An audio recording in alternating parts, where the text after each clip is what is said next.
Oke. Selamat datang, kita The Founders. Oh udah diambil ya Ri. Founder. sorry. Di-cut aja nanti diminta lagi.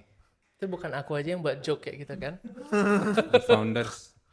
Jadi apa nih panggilannya nih? Aku minum bocor nggak kak? For Musketeers. Minumku bocor nggak? Aku unmoderated kan. Oh aku unmoderated ya. Pokoknya. Rencananya kita mau ngomongin apa aja yang terjadi di 2024. Tadi sih formatnya pengennya tiap orang ngasih 2 isu. Cuma nanti siapa tahu ada satu orang yang cuma satu isu, satu orang cuman bisa 3, bisa lebih. Kita mulai dari siapa? Nggak usah perkenalan ya? Perlu nggak, Ken? Executive producer. Perlu. Perlu. Saya Wira. Singkat saja. Saya Wira. Saya Wira. Surya. Ananda. Ari saya. Ya udah. Oke, kami dari tadi. Kan kayaknya kan bisa punya hak untuk bilang cut deh ulang gitu. Nggak usah. Terus kan Casting couch. Siapa duluan? 2024 apa yang seru? 2024 Oke, kita apa dari yang seru? Januari deh. Buset.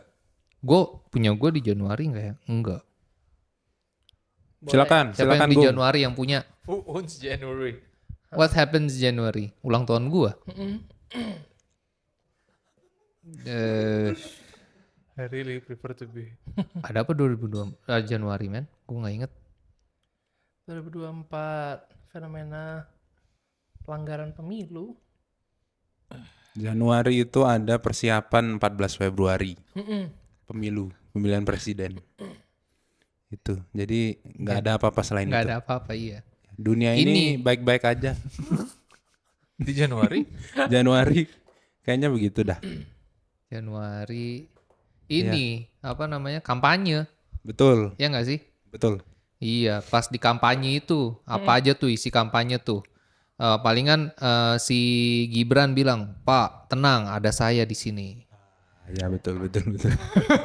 Terus habis itu Ini 12 Januari isunya gini sih. Istana sebut isu permakzulan Jokowi adalah mimpi politik. Skip. Cut, oke. dah nggak ada berarti Januari ya. Feb. Di Bali nggak ada apa? Tahu. Ya harusnya ini nanti di cut kan ada bagian. Iya. Nggak usah awkward di-cut. silence it is. Oh natural.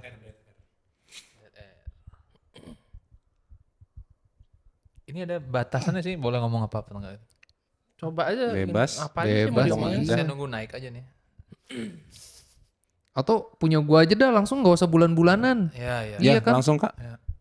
Gue cuma nemu antara satu Pilgub Bali Oke.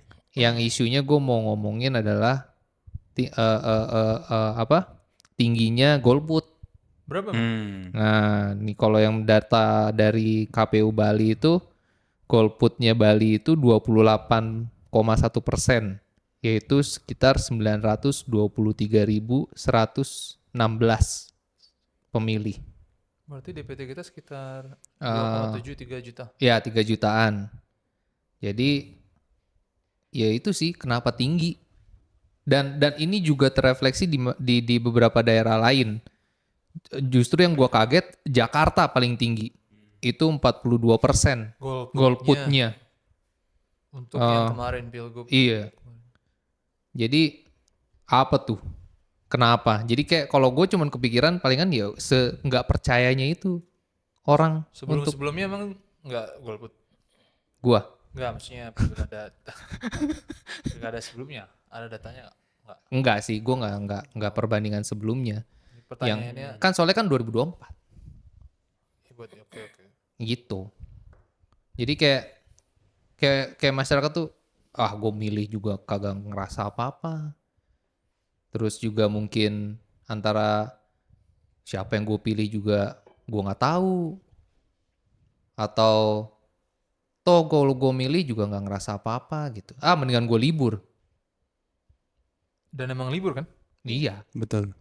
memang libur. Ini pertanyaannya lebih ke kenapa golput atau ke depan golput akan terus ada dan kita mesti gimana? Iya, kita sebenarnya sih kan kita ngomongin kebijakan publiknya kan. Maksudnya dalam artian KPU katanya sudah melaksanakan banyak hal gitu. Maksudnya promosi udah, sosialisasi sudah. Terus habis itu kalau orang kan bilang katanya C6-nya katanya nggak dapet.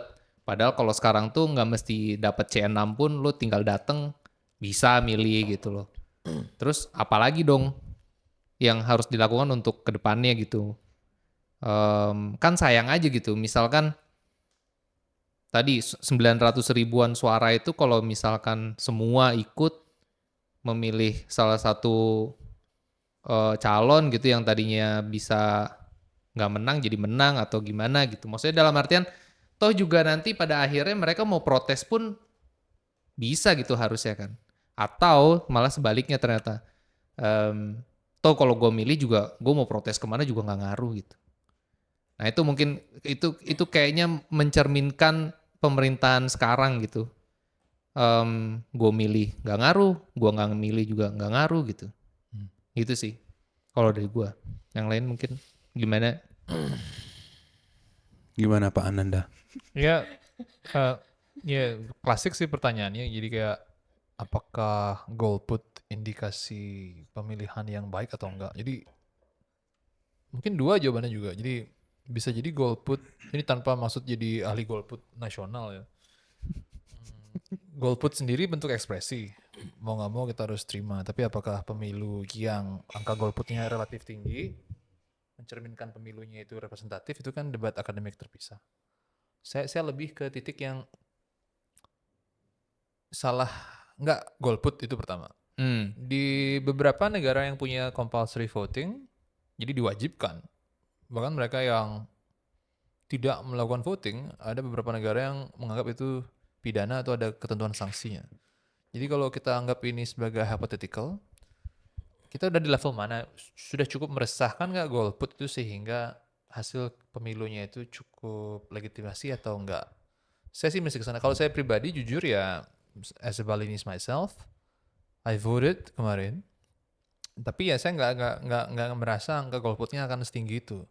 Nah, mari kita fokus ke itu gejala atau emang masalah utamanya gitu. Itu sih. Kalau saya sih tangkapnya mau nggak mau, mungkin itu gejala dari emang krisis kurangnya figur pemimpin yang masih kurang pas aja, yang diharapkan angka 20%. Nah, alasan kenapa tadi nanya angka-angka sebelumnya seperti apa kan kita bisa lihat trennya.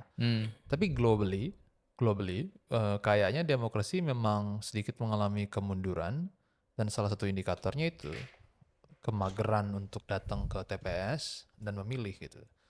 Nah sekarang ini salah calonnya, kurang ada yang pas, atau emang keterbatasan sistem demokrasi itu sendiri untuk mengeluarkan calon-calon yang ada.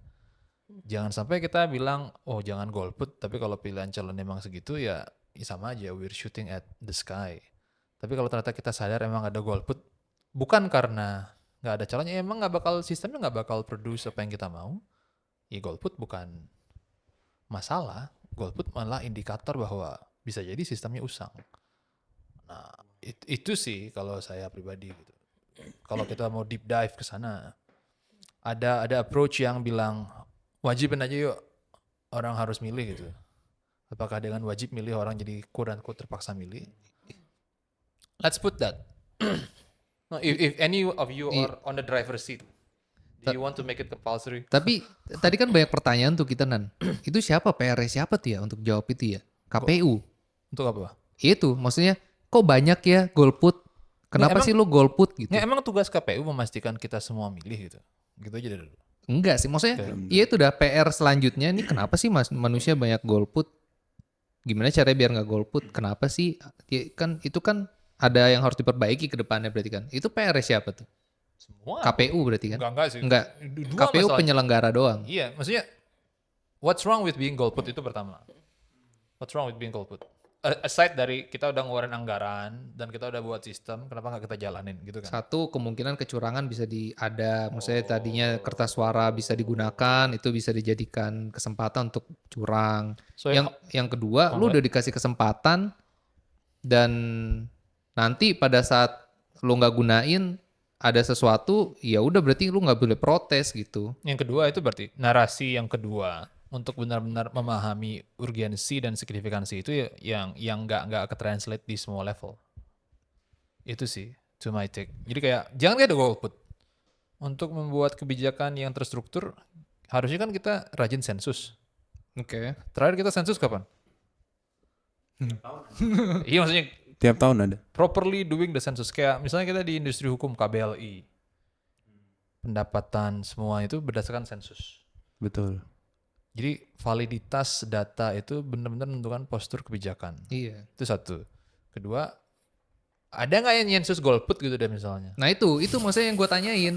Selanjutnya yang nyensus golput itu siapa seharusnya?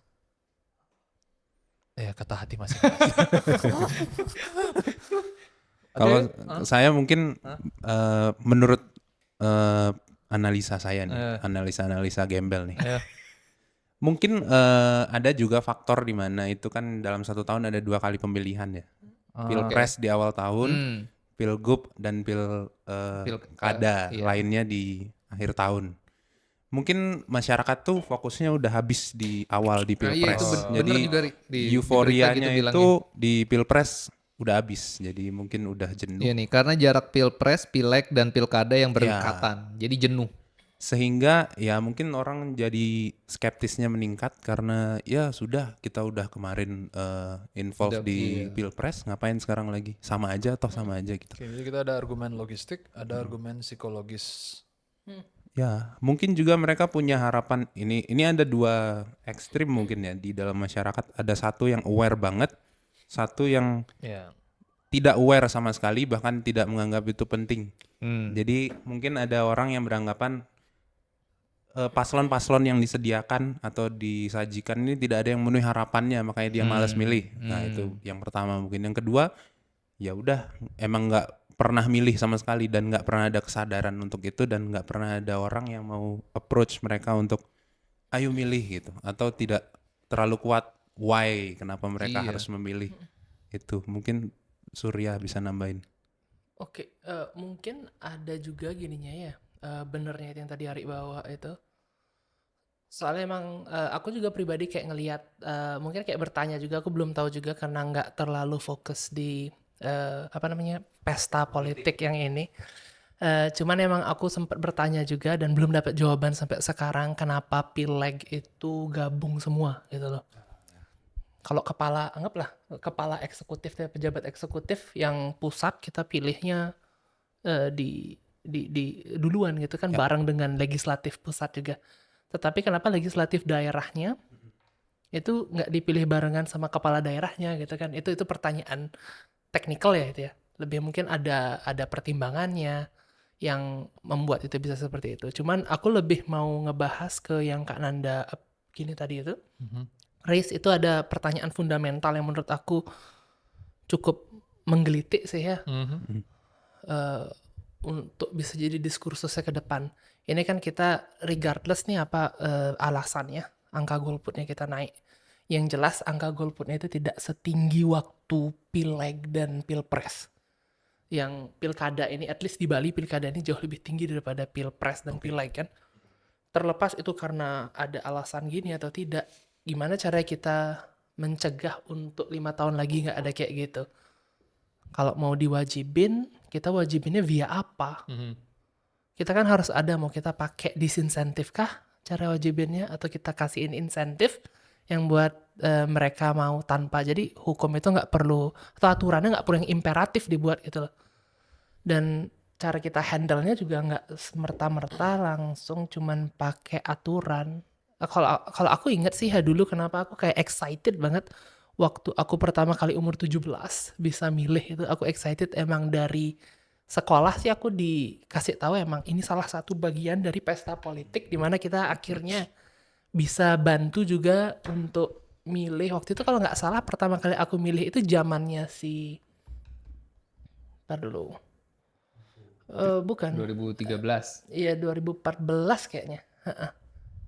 Jokowi Presiden. Jokowi waktu ya Jokowi periode 1.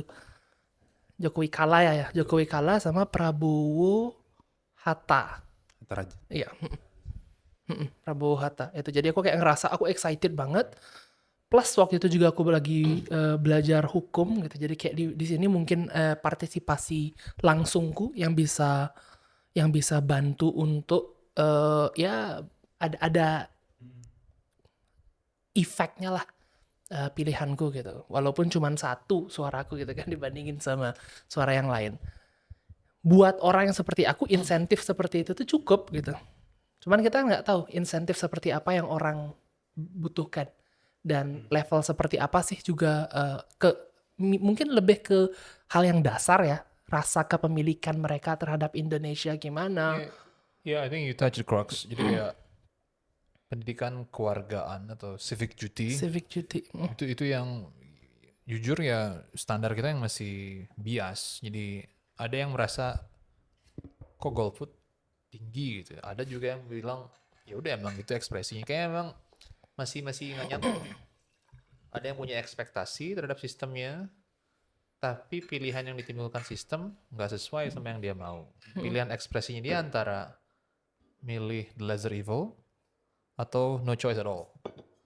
Nah, ke depan dengan tantangan yang makin kompleks, pilihan kita kan antara mewajibkan memilih atau ada satu hal baru gitu. Ya mau nggak mau yang if we address the elephant in the room, mungkin nggak ada pilihan-pilihan yang lebih representatif atau lebih variatif. Karena menurut saya sih, if it is a market, saya akan lebih tertarik kalau ada pilihan-pilihan lain instead of hanya 2 atau 3. Nah, are we going there? Are we not? I'm not sure. But Jadi, that's January 2024, right? Iya, jadi menurut Kananda mungkin public policy bisa jadi satu instrumen yang penting di situ ya untuk mengatur bagaimana partisipasi publik atau tingginya kesadaran masyarakat. Bisa atau enggak menurut Kananda? Mau nggak mau itu satu cara yang secara long run ya menurut saya. Jadi kita harus membiasakan menerima perbedaan dalam percakapan, mengadministrasi argumen dan melihat kita punya pilihan sendiri tapi kita juga mendengar yang lain. Itu satu ya. Jadi satu ngeh sama kebijakan publik yang kita mau dan lihat itu bisa ditawarkan nggak di pilihan yang ada. Kalau nggak ya mau nggak mau bisa jadi ya kita harus jadi bagian dari pilihan itu. Tapi kan iya itu dah, makanya dari banyak pertanyaan kan. Maksudnya dalam artian kalau aja kita tahu jawabannya, misalnya satu aja, oh ternyata di Jakarta tinggi 42% itu karena orang emang benar-benar bingung mau milih siapa, karena mereka anggap semua calon itu misalkan tidak capable gitu. Kan jelas jadinya, oh ternyata berarti kita 5 tahun lagi nih harus memperbaiki sistem seleksi para calon gitu misalkan. Kan bagus ya kalau ada evaluasinya jelas, oh ternyata datanya seperti ini sehingga perbaikan kebijakan publiknya seperti ini, efektif, efisien. Oh ternyata orang-orang emang udah nggak malas aja sama demokrasi gitu. Oh ternyata biaya mahal, terus toh juga yang dipilih gitu-gitu aja gitu. Terus ternyata orang bayangin kok misalkan ternyata 5 tahun lagi tuh golputnya di atas 50% gitu misalkan. Sama aja nggak Some European countries have it. sama aja nggak valid kan itu maksudnya dalam artian. I wouldn't go valid atau enggak ya, tapi seenggaknya that's reflection. Let's give a simple take. Mungkin nggak bagi mereka yang nggak mau milih tetap datang ke TPS, tapi dia ada form, kenapa lu nggak milih gitu aja. Nah itu boleh gitu. Jadi 5 tahun lagi tuh jadi Why don't tahu. we do that? Why don't we do that? Misalnya kayak every Atau nggak usah ke TPS nan, jadi di rumah aja dia dikirimin link gitu. Lo dateng nggak gitu pemilihan? Kalau emang nggak dateng, kenapa? Gitu. atau lebih parah lagi, datang nggak datang di review aja. Have you come? Yes or no? If you don't come, can you tell us why? Iya gitu. Gimana? Iya. Jadi ada Insentifnya evaluasinya apa kan. itu? For if they did that, I don't know. Easier tax filing.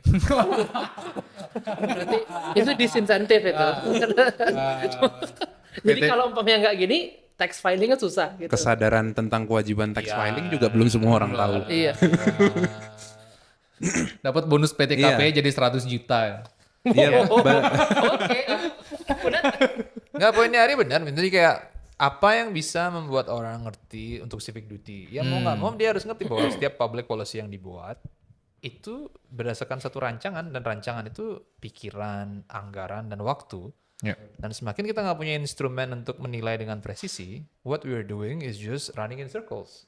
Dan kita hanya berharap sama lottery jadinya. Iya. Whoever we vote, syukur-syukur cocok, nyambung.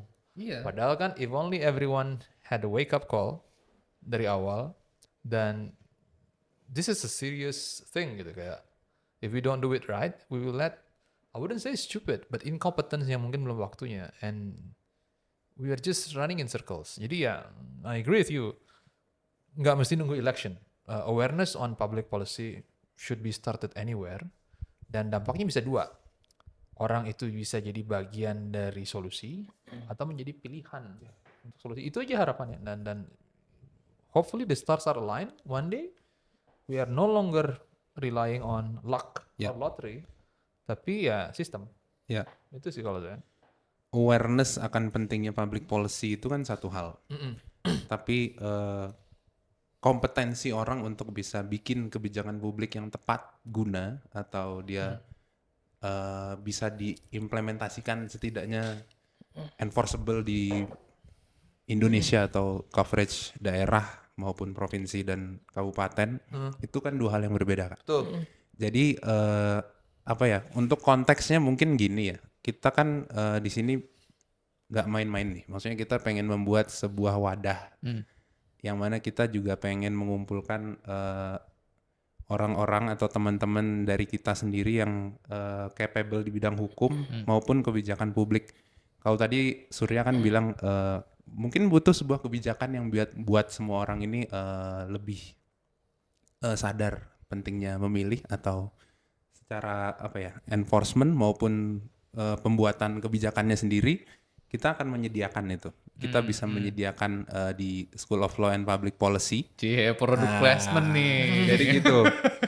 Jadi kan ceritanya hukum itu kita satu hal, kita sebagai konteksnya kita nih praktisi hukum, saya, Pak Nanda, Pak Surya dan Pak Wira nih advokat lah, pengacara dan konsultan hukum. Jadi kita di ranah itu kita nggak bisa banyak berbicara karena kita hanya menerapkan hukum yang sudah berlaku. Tapi gimana kalau kita nggak setuju tentang hukum yang berlaku dan kita merasa sebenarnya bisa nih lebih baik lagi, ya itu ada ranah lain, karena nggak mungkin kita ngomong hukumnya jelek, tapi nggak ada real sesuatu yang bisa kita perbuat. Mungkin public policy jadi salah satu jalannya. Kebetulan kita punya satu master public policy baru. Oh, siap. Kita sambut dulu Pak Ananda Pratama. Tepuk tangan. Ini udah ada nih suara tepuk tangan nih. Saya percaya aja Kak Wira. Jadi gimana Kak, menurut Kak Nanda? Apakah public policy bisa jadi satu jalan? Sebenarnya gini ya, just to give context. Kalau hukum itu satu planet, public policy itu tata suryanya, solar systemnya. Jadi untuk mempelajari public policy sebagai satu ilmu, ya kita benar-benar memahami. Kalau di hukum kan kita belajar peraturan, kenapa dia dibuat peraturan. Public policy itu utuh mempelajari dari perencanaan, pelaksanaan, dan evaluasinya. Jadi seluruh fenomena sosial, psikologis, ekonomi kita pelajari bersama. Idealnya ketika suatu masyarakat itu punya tatanan yang sehat, kalau menurut saya nggak usah ada fakultas atau program studi public policy. Setiap warga negara tuh paham fungsinya apa gitu. Itu kan yang kita harapkan gitu. Cuman semakin kompleks tantangan, mau nggak mau ada keterbatasan dari individu untuk mengadres tantangan kolektif. Nah, public policy ini hadir harapannya untuk memberikan, saya nggak bisa bilang senjata ya, tapi tools yang sifatnya multidimensional. Contoh misalnya yang sederhana aja, public policy itu menyederhanakan semua masalah yang ruwet itu, misalnya satu matriks, misalnya kayak gini. Hal apa yang harus ditingkatkan, satu indikator aja dalam satu daerah, kalau ini ditingkatkan, yang lain bakal ngikut. Menarik. Yang lain bakal ngikut, misalnya gitu. Misalnya beberapa studi di beberapa daerah, di rural areas, kita cukup fokus ke menurunkan mortalitas ibu atau bayi. Kenapa? Itu akan memastikan bahwa selain angka harapan hidup, ketersediaan ranjang rumah sakit di daerah. Kerekatan sosial saling menolong satu sama lain. Nah, public policy ini menurut saya sebagai ilmu menjelaskan kita gimana susunan kebijakan, tapi juga menyederhanakan cara kita. Saking jelimetnya masalah, kalau kita punya satu fokus peluru yang kita bisa fokuskan, itu bisa membantu. Nah, kalau kita bisa konstru ini ke masalah golput atau masalah Bali misalnya, kita itu nggak akan kebebelan untuk harus address semua masalah bersamaan. Kita akan punya pemetaan prioritas masalah satu, kedua gimana pengalokasian anggarannya dan mengevaluasinya gitu. Jadi kalau bisa kita address nih, anggaplah golput jadi masalah dan kekurangan opsi alternatif. Kita akan menunggu tuh, nggak usah figurnya dulu deh. Debat-debat kebijakan publik yang seenggaknya satu memetakan masalahnya apa, kedua kita sepakat nih, kita berdebat. Kalau kita ke Bali ya misalnya, masalah kita apa sih? Macet, satu sampah, dua Banjir, tiga banjir gitu. tata ruang. Nah dan setiap every public policy analyst pasti tahu, we don't have all the money to solve it all at one time. Pasti. Nah, the science and the art untuk menentukan apa yang harus kita lakukan pertama dengan uang berapa, that's public policy for me. Itu satu. Kedua, mengkomunikasikan why we need to do that, that's public policy. Itu sih kalau saya. Jadi ya, I don't know whether it helps, tapi ya idealnya sih begitu. Dan dengan adanya orang-orang yang paham dengan masalah yang ada dan speak ups dan dibarengin data-data itu, ya harapannya ya itu sih alternatif pilihan. Nggak mesti pimpinan, tapi ya legislatif atau apa. Saya gitu sih sementara. Oke. Yes.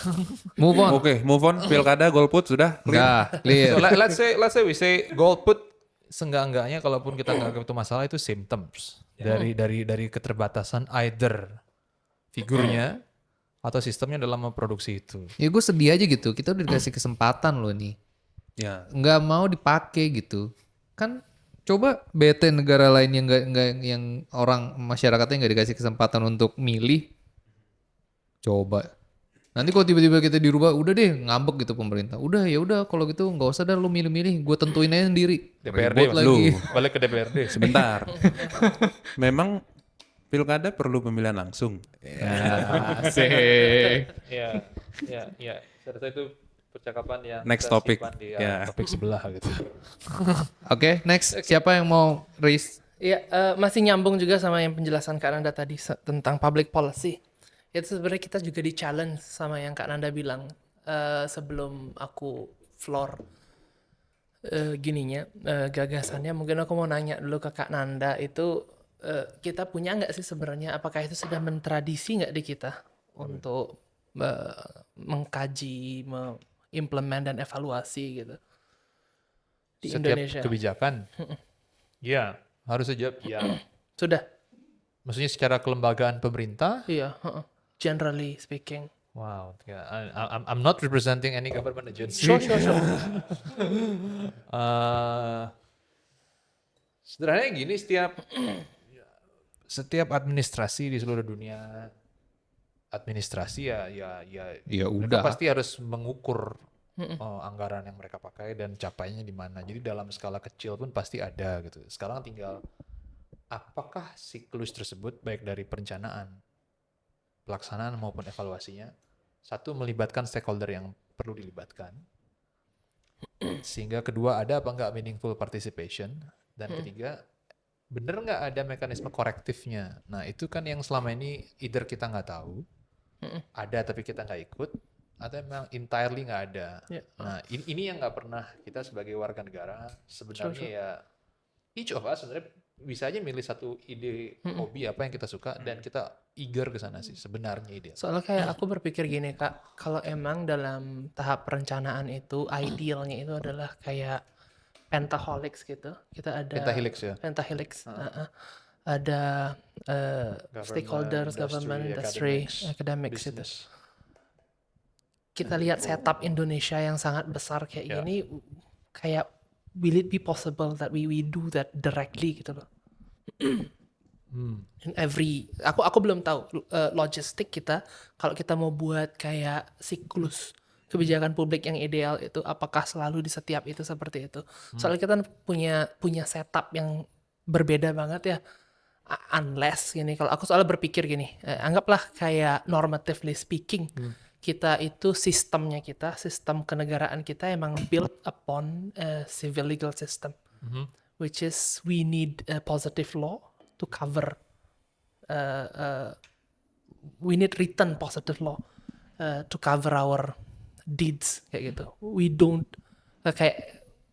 kayak bluntly speaking itulah British common legal system itu kan berpangku pada you can do everything unless it is regulated otherwise gitu. Kayak gitu. Jadi di setiap aturan-aturannya mungkin mereka bisa diskusikan itu dan bentuk parlemennya berdiskusi pun kalau dibandingin sama legislatif kita itu kan memiliki hal perbedaan. I see where you're heading. Jadi ada nggak kompatibilitas secara historis kultural dari cara kita mengatur diri kita Sure. sama identitas kita sendiri gitu kan? Soalnya kita kan pernah nge-temp diri kita juga waktu pertama kali kita gini tuh kita mau rubah bentuk kita at least lah walaupun kita tetap dengan civil legal system kita mau ngerubah kayak mecah-mecahin sedikit ada federasinya gitu lah. Ya, Kita pernah temp itu. ya. Are we on February? Oke, no. Ya. Wow. Kasarnya gini mungkin sederhananya. Pernah nggak bayangin dari satu restoran Padang, ya kan? Tiba-tiba satu hari dia jualan apa misalnya, yang out of nowhere tiba-tiba masakan Belanda gitu. Tiba-tiba masakan Belanda gitu, dijual gitu. Biasanya gimana kayak dan dipaksa aja. Nggak enak. Nggak enak. Iya. Beli nggak? Tapi nggak ada pilihan lain. Iya, kalau lapar beli. Nggak ada pilihan lain. Nggak ada pilihan lain ya beli. Secara umum aku masih kayak masih nyambung itu sih ya. Soalnya masakan Belanda yang ada di pikiranku tuh kroket, Oke. risoles. Ada yang cocok, ada yang enggak. Ada yang suka. Ya sama. Jadi jawaban terbaik saya adalah kayaknya Amerika aja tahun 1776 merdeka dan sampai sekarang pun 300 tahun lebih mereka masih nation in the making menurut saya. Indonesia sebelum republik kita punya gaya kita sendiri nih. Jadi dan umur itu jauh lebih lama daripada republik. Jawaban terbaik saya adalah mau nggak mau harus kita akui kolonialisme yang kita kecap setidak-tidaknya memberikan trauma generasional ke cara kita berpikir gitu. Seenggaknya kita either malu atau belum berani mengakui sebenarnya identitas diri kita siapa. Kalau kita sebenarnya emang nyaman dengan Padang dan selama ini kita menganggap rasa lidah masakan asing itu jadilah kewajiban. Banyak loh cerita-cerita bahwa sebelum misalnya KUHP, White Book van Strafrecht, kita punya kok kumpulan-kumpulan hukum pidana yang grassroots yang memang kolektif dari society dan diakui. Jadi memang ada kesesuaian atau kompatibilitas narasi dengan keadaan kultural kolektif. Kita pernah di masa itu dan itu adalah masa-masa kejayaan Indonesia. Kerajaan Majapahit, Sriwijaya maupun yang lain. Tanpa maksud bilang bentuk yang ideal adalah kerajaan, tapi fase itu ada. Nah, somehow tiba-tiba ada aja nih intervensi kolonialisme yang memang membuat kita terpotong, terserabut dari sejarah itu. Nah, kalau pertanyaan sekarang, gimana caranya kita menjalin itu ulang? Ya mau nggak mau pertama ya collectively kita harus admit memang ada permasalahan yang timbul dari sana. Itu pertama. Kedua, instead of menyalahkan, kita harus belajar apa yang we can learn from that, we can adapt, dan apa yang enggak. Nah, Amerika aja dari 1776 sampai sekarang masih searching for identity menurut saya. Nah kita yang 1945 baru merdeka dengan social media satu hal, dan kedua pendidikan politik, public policy yang bukan dianggap sebagai suatu kewajiban tapi ya pilihan tersier gitu. That's a very long way to go. And I think that's the reason why kita coba membuka diskusi seperti ini. Seenggaknya biar orang mulai ngeh, oh iya ya jangan-jangan selama ini memang kenapa kita misalnya nih Bali misalnya, kita emang punya hospitality mindset, itu memang dari asli kita atau settingan. Nah kayak gitu. Mulai mempertanyakan hal-hal dasar yang selama ini kita luput aja.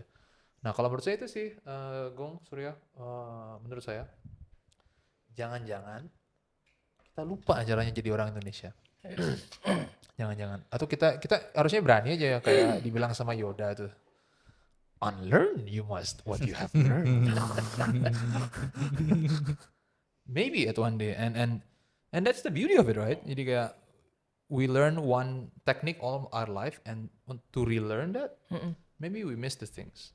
Maybe. Iya, di pelajaran kita SMP SMA tuh belajar kan sejarah ya.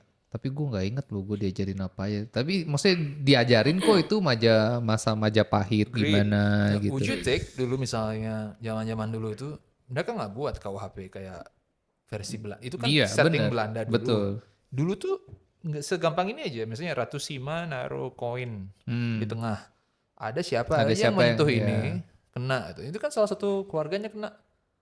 Nah, walaupun kena ujung jarinya, ada semacam diskresi panel policy itu. Oke, nggak dibunuh, tapi bagian itu aja. Iya, Nah, iya. itu kan kebijaksanaan yang sebenarnya digali dari kita.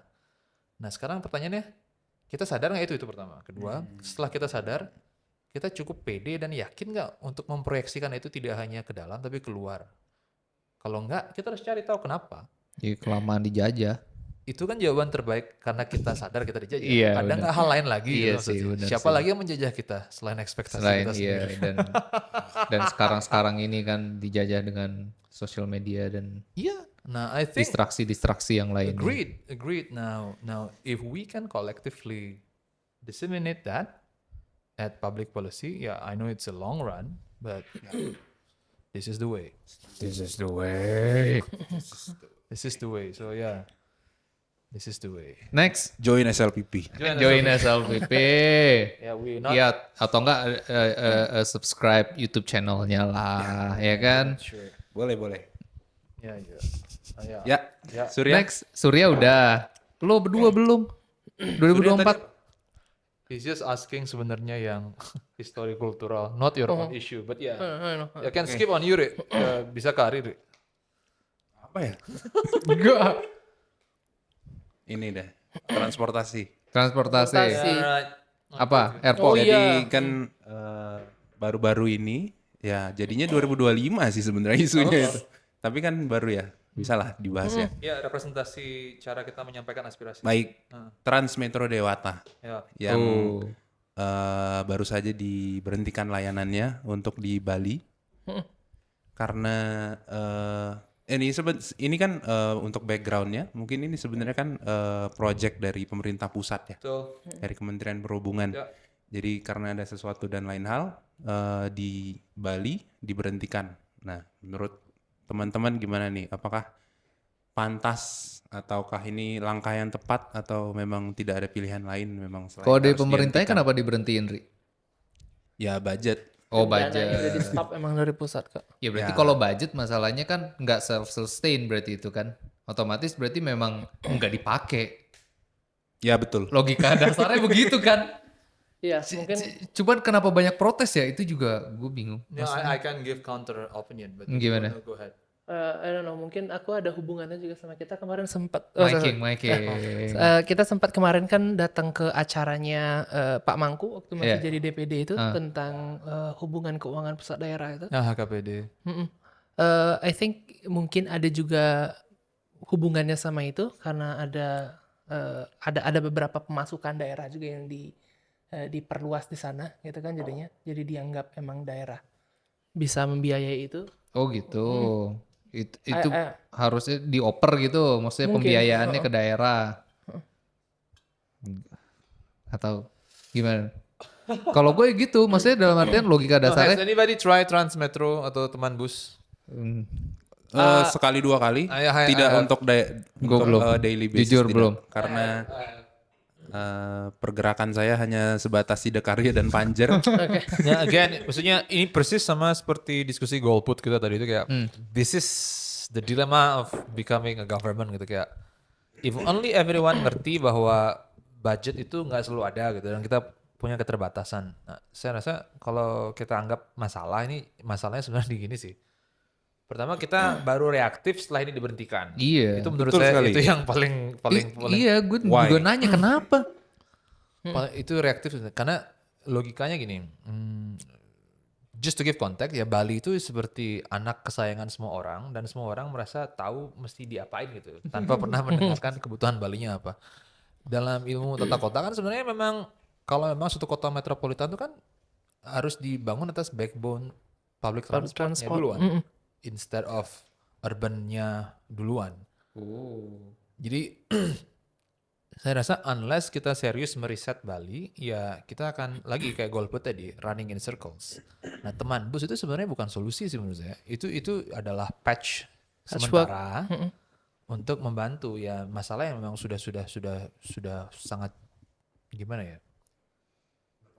Berkepanjangan bahkan beyond the point of no return kalau saya ngomong. Serius, beyond the point of no return. Karena kalau I don't know, if we are all Balinese dan kita ngerasain, kalau saya pribadi kalau jaraknya di bawah 5 kilo saya mending jalan.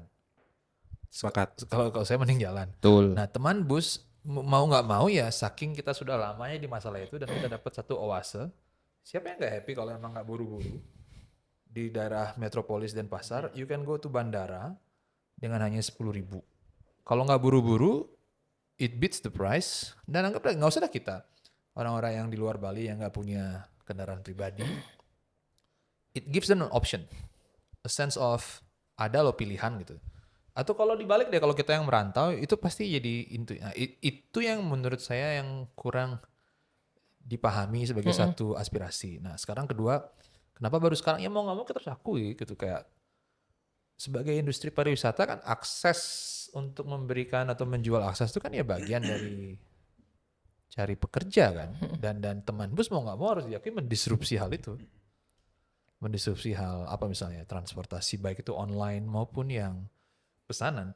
Nah sekarang menurut saya ya lagi ke public policy itu setiap pembahasan itu harus paham dua sisi itu, dan setiap kita menyuarakan aspirasi itu baik mau kemana misalnya anggota DPD yang surprisingly pro ke semua driver yang Bali, padahal juga ada orang-orang yang butuh.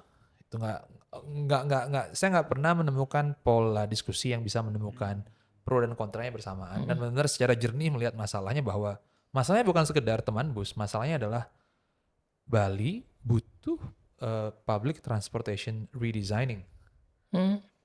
Nah itu yang saya ngerasa nggak pernah ada, dan setelah kita sadar itu ada nggak semacam collective conscience dari kita tuh yang siap nih gitu, ya udah kita serahkan sebagian dari ini, Kenyamanan mau dan nggak mau fleksibilitas. Iya benar. mau nggak mau karena seluruh metro civilization, correct me if I'm wrong, ya memang didesain backbone-nya begitu, unless kita udah lewati tipping point Bali dan kita sebenarnya ya tinggal tunggu apa ya, bayangin jalannya aja itu ruas jalannya nggak diikuti sama perkembangannya.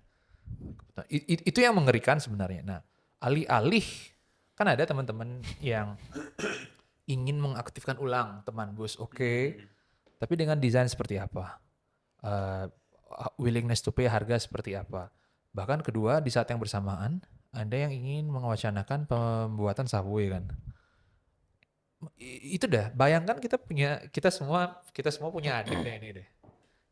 Dan satu sukanya bandara, satu sukanya bus, satu sukanya kereta, satu sukanya angkatan biasa.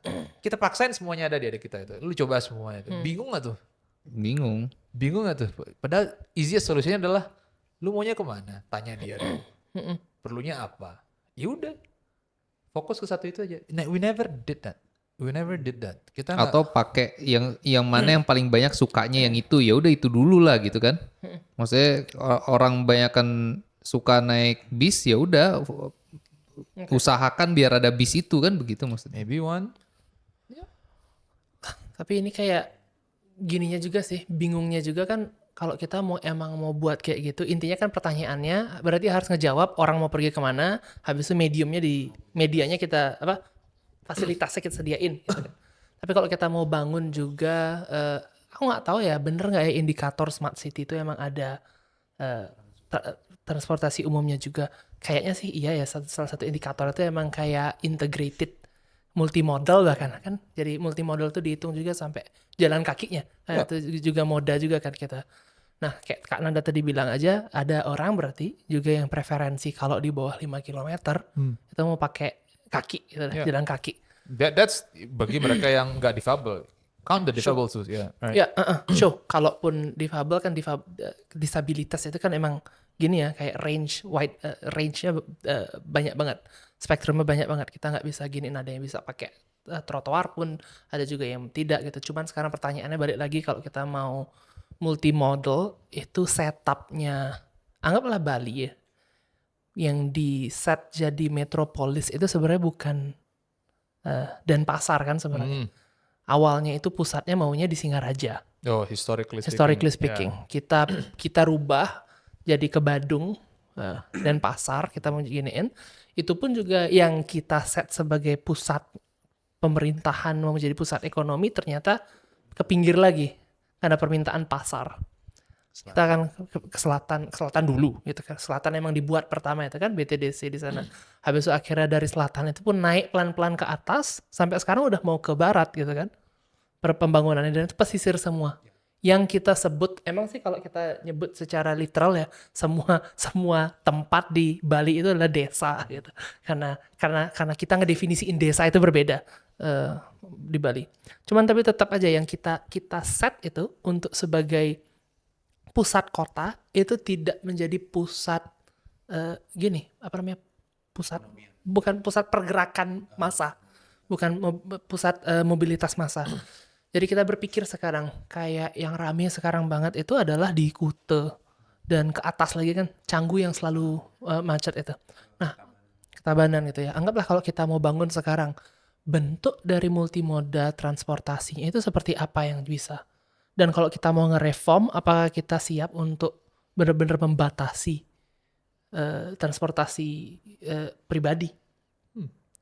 Kalaupun kita mau membatasi transportasi pribadi, itu ada nggak cukup insentif untuk mereka mau ngelepas kenyamanan mereka? Soalnya salah satu insentif mereka bawa mobil sendiri, bawa motor sendiri itu kan nyaman. And I can give you argument. Siap nggak kita dengan back blow penurunan pendapatan daerah dengan penurunan itu? Yeah, that's the deal. Karena Atau kendaraan pajaknya bermotor naikin. juga kan. Pajak bisa dinaikin. Pajak kendaraan pribadi naikin, mahalin. Bali is a very interesting public policy lab for transportation. Itu sebenarnya kalau memang mau masalah kayak gitu, Laboratorium di kalau nggak salah di Jepang ya, itu ya kan ada kinetic grabber itu di trotoar itu, yang dimana orang jalan pun dijadiin sumber energi. Jadi sebenarnya kalau mau di Jadi step offset, kita itu jadi listrik. step itu bisa jadi energi. Jadi nggak tahu kita apakah bisa itu atau itu terlalu jauh berpikir.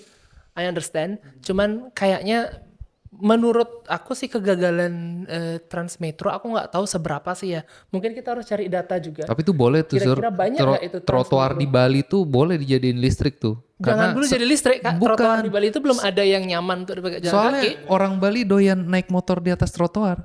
Oh, bisa. Lumayan tuh listrik gitu. Kita kalau bisa dibilang itu kayak ya nggak sih terlalu mirip ya. Tapi kalau kita lihat bentuk pembangunan Amerika Serikat, itu kan nggak semua kota besar di Amerika Serikat tuh dibangun Highway. dari transportasi umum ya. Kalau kita lihat Pulau Manhattan itu setupnya memang berbeda banget sama kalau kita lihat di Austin, Texas. Manhattan itu karena dia emang dari awal dibuat grid lines dan Kotak-kotak gitu ya. kotak-kotak di Texas juga ada beberapa kotak-kotak sih, cuman dari upper town-nya lah itu di sana udah dibuat, dan juga emang di bawahnya itu emang udah dibuat koneksi untuk subway gitu. Jadi emang ada orang juga emang udah disiapkan untuk transportasi umum gitu. Sedangkan kalau kita lihat di Texas itu dia dibuatnya emang in mind-nya itu emang untuk mobil gitu pembangunannya. Jadi aku nggak tahu. Kita di sini kan kalau dari tempat sebenarnya ya kita emang nggak punya sekali kalau umpamanya mau dipikirin mobil. Sedangkan orang yang datang ke Bali nambah terus. Habis itu jalannya kalau mau diperlebar kita nggak punya. Iya. Kita nggak punya setup gini. Jadi aku sebenarnya nggak tahu kalau kita mau mikirin transportasi, kita sebenarnya harus pikirin dulu attitude kita, pembangunan mau kayak gimana. Apa yang in mind dulu kayak gini. Soalnya aku rasa kenyamanan orang itu akan adjust kalau mereka itu bisa ngerasa urusan ekonomi mereka itu kebantu. Soalnya mau bilang kita ini mahal, itu terlalu gini pun juga kita bisa beli mobil sendiri. Ya, Kita bisa beli motor sendiri. Intinya kan orang itu kan kenyamanan yang diutamakan. semuanya itu adalah tentang fungsi sebenarnya. Jadi kalau kita kembali ke masa-masa dulu ya, maksudnya kenapa ini lagi-lagi analisa pribadi ya. Jadi Transmetro Dewata itu kan di peredarannya itu hanya di jalan-jalan besar. Jadi orang-orang seperti kita atau saya yang adanya tinggalnya itu bukan di sekitaran jalan besar. Jadi kita butuh akses beberapa kilometer dulu ke jalan besar yang dilewati Transmetro Dewata. Jadi sebenarnya mungkin itu problem di mana masyarakat tuh tidak memilih Transmetro Dewata secara masif gitu. Jadi kalau dulu tuh pernah ada, jadi Transarba Gita tuh kan ada shuttle-nya itu, ada Feeder. Feeder Pengumpan. gitu feeder ya, pengumpan. feeder. Jadi Kayak angkotnya gitu ya. angkot warna hijau yang jemput-jemput kita di wilayah-wilayah yang Yang nggak bisa pedesaan, diakses yang tidak bisa diakses. sama transport yang gedean gitu ya. Betul. Jadi saya keluar rumah tuh dari Sidakarya tuh keluar rumah jalan dikit ke area Pakerisan itu udah ada tuh yang jemput di situ. That's nyaman enough for you kalau ada. So, Nyaman. Iya. aku sebenarnya nggak ke feedernya lebih gini ya. Aku lebih ke kenyamananku nanti pas jalan kaki gitu. Ya, itu juga satu hal. Tapi itu lumayan membantu jika ada hal-hal seperti itu. Jadi mungkin penyerapan orang jadi lebih memilih untuk itu belum ada selama ini untuk Transmetro Dewata. Jadi penggunaan. Tapi itu kalau dari kacamata ini ya, mungkin kalau analisa bisnisnya, sebuah bus itu kan penumpangnya 1 atau 20, jalannya sama tuh, Sama, betul. bensinnya sama. Iya, Nah, jadi nggak nutup biayanya. pasti. Itu kalau swasta ya. Iya, iya. Tapi satu hal lain lagi, kalau kita mau menggunakan kebijakan publik yang pro kepada rakyat atau fungsinya, memang harus rugi sih sebenarnya. Jadi emang harus siap rugi transportasi umum itu, karena itu adalah willingness dari political will, untuk public service, kan gitu. Jadi kerugian itu ya keniscayaan itu untuk transportasi umum sebenarnya gitu. Tapi mungkin karena ini kemitraan dengan pihak swasta, ya itu pertimbangan bisnis, ya itu hal lain lagi. Oh iya, yang ini kemitraan dengan swasta. Teman bus itu kalau nggak salah dari pihak swasta. Oke. Mungkin nanti I see. kita bisa cross check lagi, gitu. Mungkin sekalian juga kita kayak nge-review ya. Kita ngomongin teman bus, kita ngomongin transportasi sama ketersediaan wilayah di Bali. Kita kan di bulan nggak salah November. September ya. Apa itu? Kita bulan September kita sempat diskusi juga sama kepala bidang keterpaduan Oh ya, moda transportasi Oh iya. Dinas Perhubungan. Yang ngomongin itu ya, sewa motor itu ya? Bukan. Lain lagi. Bukan yang waktu retas bareng Pak Mangku dan Agung Wardana. Oh, yang itu. Ngomongin masalah Bali. tanah Bali Punya untuk siapa. Kita kan juga ngomongin Oh iya benar. ada di upload di channel YouTube Oh kita. iya, bener. Nanti Oh ada iya. di sini ya. Di kanan atas. iya, Yang kita belum kan nonton, sempat silakan. kita kan sempat juga tuh ngomongin penggunaan tanah Bali, kayak pengalokasiannya mau gimana. Habis itu kita juga sempat concern bahwa tanah Bali itu udah susah dimiliki sama orang Bali gitu ya. Jadi alternatifnya sebenarnya kan banyak kalau kita bisa lihat. Mungkin kalau ngomong fundamental lagi balik ke belakang, orang Bali emang nggak punya tradisi memiliki tanah gitu kan ya. Tanahnya selalu dimiliki oleh desa gitu. Kita pakai barang-barang gitu. Komunal. Value-nya kita kan gitu sebenarnya dulu. Mulai dari masuk Republik ini baru kita mulai lagi ke mulai kayak memiliki aset pribadi yang berbentuk tanah itulah kurang lebih. Jadi kalau kita mau ke depan ini, kalau nggak salah sih terakhir kita sempat diskusi sama Kabid Keterpaduan Moda Transportasi itu. Kalau nggak salah sih mereka emang punya plan ya, secara publik sih dia udah gini bisa di-review juga nanti. Mereka juga punya plan untuk memperbanyak membanyak trayek dari transportasi darat, bus itu, dan juga akan menambah dengan LRT. LRT itu juga salah satu salah satu opsi juga yang mungkin bisa jadi feedernya.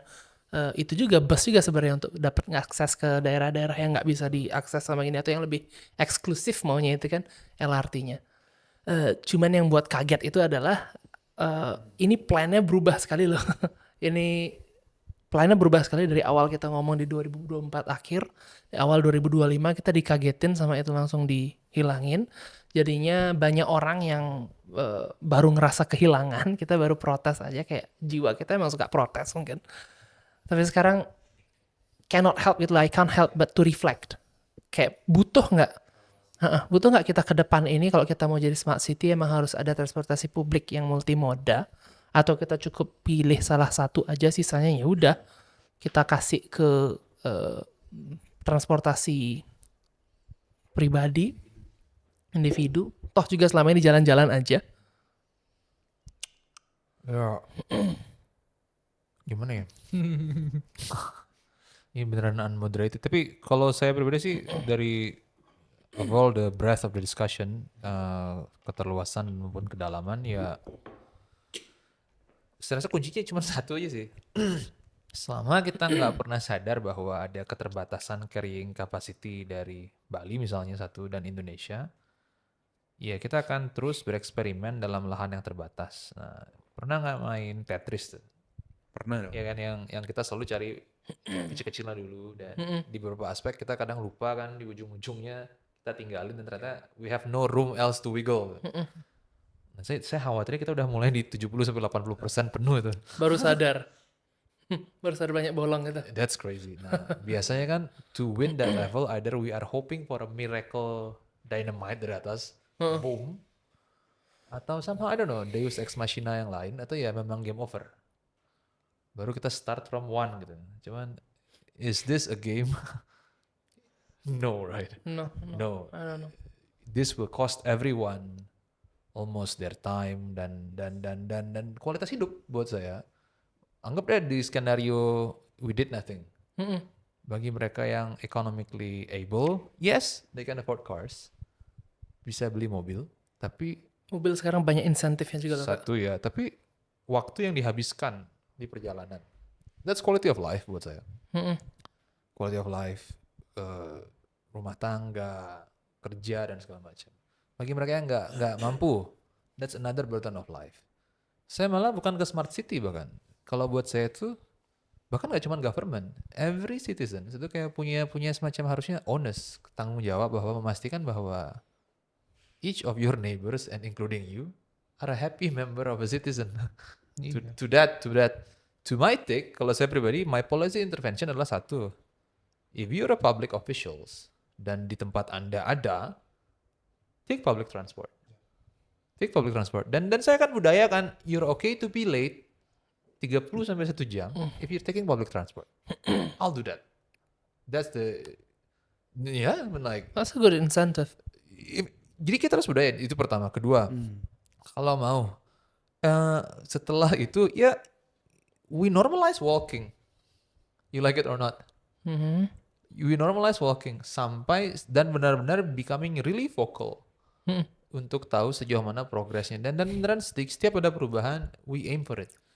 Unless that ya Tetrisnya akan terus penuh, dan itu kayak lagunya Navikula. Hoi, aku ada di dalam kota metropolitan. Sedih banget. Jadi kayak to quote, kita tuh udah ngambil jatah masa depan dari anak-anak yang bahkan belum lahir. Discomfort. Dan ya, I don't know with you guys, Segitu. but secukupnya. Jadi Segitu besarnya dampak dari public policy. ya, jadi bayangkan Iya, misalnya iya, ada iya. orang yang tahu ini sebagai masalah dan bisa menawarkan itu policy initiative, I will vote for that guy. Ya. So whoever it may be ya. Berarti penting pendidikan tentang public policy dong. Ya. Penting banget. Penting, Rik. Soalnya yang perlu dirubah juga nanti itu, kalau anggaplah kayak Kak Nanda ya, mau kita normalize walking ya. Banyak yang perlu kita rubah dari kebijakan juga. Kayak attitude-nya kita towards car-centric transportation. Coba kalau kita sekarang jalan kaki ya, ada zebra crossing. Yang priority di zebra crossing itu siapa? Pejalan kaki atau tetap pengendara mobil? Kita biasanya pejalan kaki walaupun udah mencet gitu kan. Iya, Kita bener. harus lihat dulu. Kalah jumlah. Saat kita aman, baru kita bisa nyebrang gitu loh. Kalau kita balik, kita nyebrang aja ke tetangga kita di Singapura. Kalau mereka itu setiap ada, jangankan ya ada tombolnya ya. Kalau mereka udah ada hard zebra line di cross, depan. iya benar. Habis itu kan tanda mereka harus stop memang ya. Habis itu ada zebra crossing. Mereka yang harus melambat, ada ataupun tidak ada orang untuk mastiin bahwa zebra crossing itu nggak dipakai. Yeah, that's Baru mereka jalan. citizenships, right? That's citizenships, and they have LKY, School of Public Policy. Iya, I know. Right. We need to start somewhere. Yeah, We're sure. starting, and yeah, we might not be there when the problem solved, but we start. Iya, oke. Okay, sure.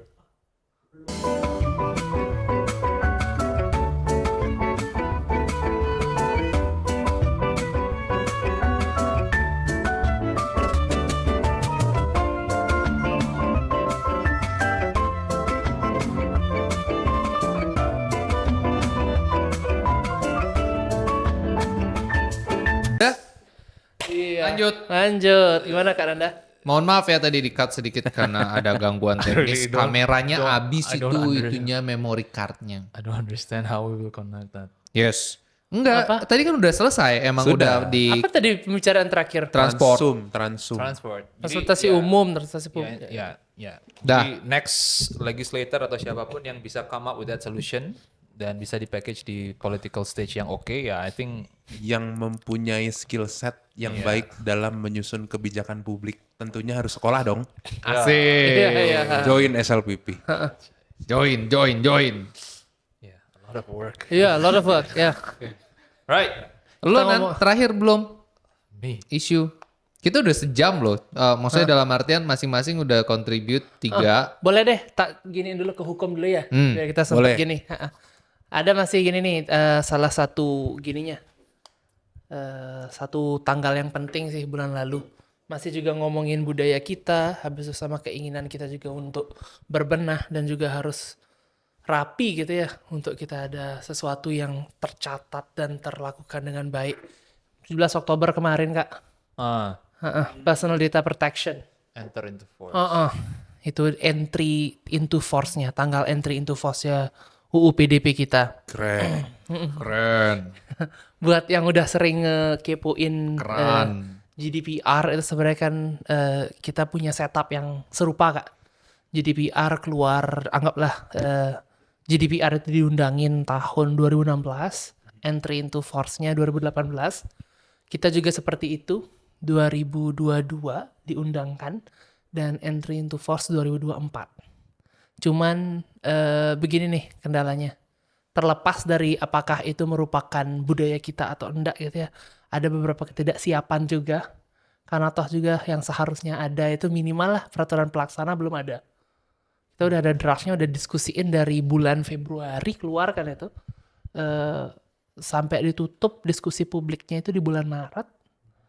Belum ada finalisasi apapun. Selalu estimasinya dibilang itu seharusnya peraturan pelaksananya itu udah selesai dan udah diselesaikan di bulan September karena sebulan sebelum pemberlakuan undang-undangnya. Begitupun juga undang-undang yang memandatkan, ini bukan undang-undang yang memandatkan lembaga, tapi kayak ngasih mendelegasikan dia wewenangnya lagi ke presiden untuk buat lembaga pelindung data pribadi. Setup dari, anggaplah setup normatifnya kita sama dengan Uni Eropa. Mirip lah, bukan sama ya, kayak mirip setup normatifnya. Cuman ada nuance perbedaan-perbedaan yang mungkin buat kita nanti akan ada kendala dalam implementasinya gitu Kak. Kita kalau lihat dari tahun 98 sebenarnya Uni Eropa itu kan udah biasa ya. Kayak mereka tuh concern sama pelindungan data pribadinya. Mereka start dari EU Directive. Habis itu sampai akhirnya mereka pembicaraan GDPR pun juga di awal tahun 2010-2012 gitu. Sampai akhirnya gini. Dan mereka juga udah ada setup gitu loh Kak. Kalau nggak salah kan kemarin juga Kak Nanda nulisnya master degree tentang lembaga pelindung data pribadinya kan ya, Data Protection Authority-nya. DPA. Jadi itu kan pivotal Kak dalam at least sepemahamanku tanpa adanya organization tersebut sebenarnya kita belum tahu membawanya kemana. Karena Tiger. nggak ada bedanya sama dulu yang belum tersentralisasi, Paper tetap Tiger. decentralized kayak US. Apa? Paper tiger. What does that mean? So it's only a paper. Paper tiger. Oh, paper tiger kayak paper itu serem gitu. Iya. Oh, ya. Ken. Heeh. Sampai mana tadi? Gara-gara ngomongin. DPA. Oh ya, belum ada DPA-nya nggak ada. DPA-nya. Oh. Jadi nggak ada bedanya kayak kita tetap aja decentralized ujung-ujungnya nanti yang namanya decentralized gitu. Or you're asking what my thesis recommendation is. Sure. And that's why you should go to SLPP. Yeah. Oke. Oke. Yeah, I mean like true. Jadi kayak apa ya? Once kita tahu there are so many problem, dan it will be really fun kalau kita bisa milih problem mana yang kita mau selesaikan dan kita mau menyelesaikan itu, dan kedua we're getting paid for it. And that's public policy career actually. If you really can do it. Jadi setiap manusia itu saya yakin punya cerita dan ada misi, mau kecil, mau besar, mau sedang, mau panjang, mau pendek. Ada hal yang sebenarnya dia built for that. Dan tugas kita sebenarnya setengah dari hidup kita mencari itu dan setengahnya coba menyelesaikan semampu kita. Dan public policy is all about that. Dan to give you mau menu jalur yang panjang, pendek atau cepat. Nah, to regard with PDP, I agree. I also wrote for that for my thesis di masters for public policy, dan sama harus kita akui ya, sadar nggak sadar seluruh data flow kita sebenarnya sekarang setiap penyalahgunaannya, terutama yang sifatnya berat, harusnya sudah bisa dilakukan pelanggaran atau minimal pendendaan gitu. Cuman ya kecelakaannya undang-undang kita belum punya lembaga pengawas atau pengendalinya gitu. Dan my thesis argue apa dampak dari tidak ada itu dan apa yang bisa dilakukan sembari tidak ada gitu. Kurang lebih begitulah tesisnya gitu. Jadi saya membandingkan budaya hukum kita ke lembaga-lembaga ASEAN terkait, Singapura, Filipina, Thailand, dan Malaysia, dan membandingkannya sama 3 spektrum rezim mazhab perlindungan data pribadi di Cina, Amerika, dan Eropa. Okay. Intinya ada beberapa model yang bisa kita adopsi sembari tidak adanya itu gitu. Kasarnya begini, kalau kita ambil resep ASEAN, mau nggak mau, ya kita akan, kalau tidak dilakukan apa-apa ya, interpretasi pendeknya kita akan meniru Singaporean model yang menyantol itu ke kementerian terkait, yang sekarang ada Komdigi. Itu policy interpretation jarak pendek. ICT-nya ya? Iya, jarak pendeknya. Tapi itu kan baru ASEAN level, sementara kan pertukaran data kita kan nggak hanya sementara ASEAN, dan dengan jargon words AI dan semuanya, mau nggak mau pelanggaran pasti ada. Dan tinggal tunggu another data leak lainnya sampai ada masalah seperti teman bus level di data pribadi, baru kita protes. Nah, are we going to do that? No. So that's why SLPP is quite eager selain di transportation juga di aspek PDP. Kita punya program khusus di sana. Nah, seenggaknya my thesis mention ada 3 jenis nih mazhab pelindungannya. We have European yang very rule based, principle based. We have Chinese yang very centralized dan enforcementnya satu pintu. And we have American yang very liberalized marketnya dan menyerahkan semuanya itu ke masing-masing attorney generalnya. Celakanya Amerika punya kelemahannya pun juga negara-negara seperti Cina dan Eropa. Nah, Indonesia punya semua kelemahan dari 3 itu, tapi menggabungkan 3-nya gitu. Nah, that is a very surprising observation dari thesis saya. Jadi kalau mau jujur, kita mengadopsi mutlak apa rule base yang dibuat Eropa tanpa lembaga perlindungan data pribadinya, tanpa pengawasnya. Kita menyerahkan itu ke market dengan enforcement lewat jaksa seperti US, dengan harapan enforcement sebaik China gitu. So how do you do that without a proper school of public policy? I'm not sure. Sure. I'm not sure gitu. Jadi kita mulai tadi percakapannya dengan golput, move ke transportation, now to personal data protection. Kalau saya ngelihatnya gini, oke, undang-undangnya kan baru ada nih. Otomatis ada penambahan dari sisi anggaran, harus ada badan baru, harus ada kewajiban baru dari pemerintah, harus ada hal-hal yang lain yang harus diperhatikan, terutama selain dari sisi pemerintah, tentu dari sisi kita sebagai masyarakat umum harus ada kewajiban baru.